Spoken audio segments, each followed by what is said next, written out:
بسم الله الرحمن الرحيم mahad mugeed ilaahay baa waan magantiinahay naxariis iyo nabadgelyo nabigeena udgoon ee maxamed korkiisa ahaadeen waa xasan jaamac waxaan isku dayayaa inaan soo gudbiyo meerisyo kamida maansadii sayid maxamed cabdulla xasan aftahankii suugaanyahankii halgamaagii majaraha u hayay halgankii daraawiishta meerisyada aan kasoo qaadanayo maansada sayidka waxa aan kusoo xushay soo jiidashada ay leeyihiin xagga murtida ha noqoto ama xagga ereyshaxanka iyo suugaanta ha noqoto ama xagga xeelada siyaasadeed iyo dagaal ee sayidkaba ha noqote marka waxaan maanta soo bandhigaynaa meerisyo kamid ah gabayga daraawiishta saalixiya ee sayidku u tiriyey gadaal marka aan meerisada mariyana waxa aan isku dayayaa inaan ka sheego soo jiidashada ku jirta meerisyada aan sheegay dhageysi wanaagsan waryaa duubcadii garanayo dib u qamuuyeysan waryaa daabaduu fuuli jiray daraab ka saaraya waryaa duhuurka maanta ah tolow ilaa dareerayo dakaankii maqnaayaa lahaa sow la daymaayo sawdanaa badeenii la dilay loo dubnixi maayo ma dameer la raray baynu nahay diliiba sawmayno yeedani ka haysaa raggii dollo lagu laayay nimaankii deldelay waa firsow loogu doodi maayo doodihii xirsi ahaa miyaan loo danqaanahayne maxaa loo dingiga maxaa dadaabta loo seexan dugsiyada maxaa loo hurdaa dacaaska qaadooyin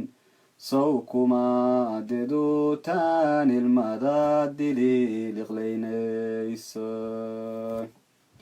waryaa dumarka aad guursateen sow dumaal ma aha daa'imaan agoomeedna sow daha kama buuxdo sow kuma dedutaan ilmada dililiqlaynaysa waryaasow dariiqada run iyo daacaduma joogno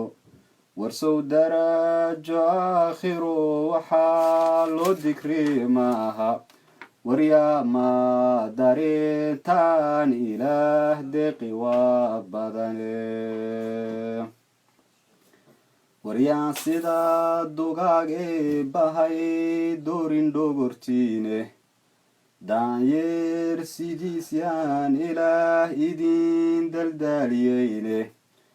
waryaa maad isdooxdaan cadhaa lala dilaacaye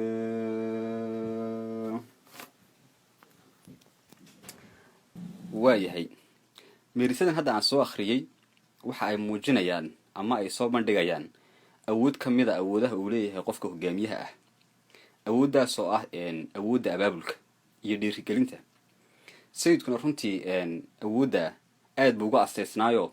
qof kasta oo suugaanta sayidka waxuun ka akhriyey uu la tacajabaya gabaygan daraawiishta saalixiya marka uu marinayo sayidku duulaan buu bixinayaa ciidan buu dirayaa col buu dirayaa waxaa lagu duulayaa cid markaa daraawiishta cadow la ahayd sayidku markaa si uu uga dhaadhiciyo ciidankan baxaya in duulaankani uu yahay ama dagaalkan la galayay uu yahay mid ujeedo leh oo aan iska imanin inuu yahay oo macno leh oo mug leh sayidku waxa uu xasuusinayaa askartii daraawiishta wixii lasoo maray ee rag soo go-ay ay walaal ahaayeen ama asxaab ahaayeen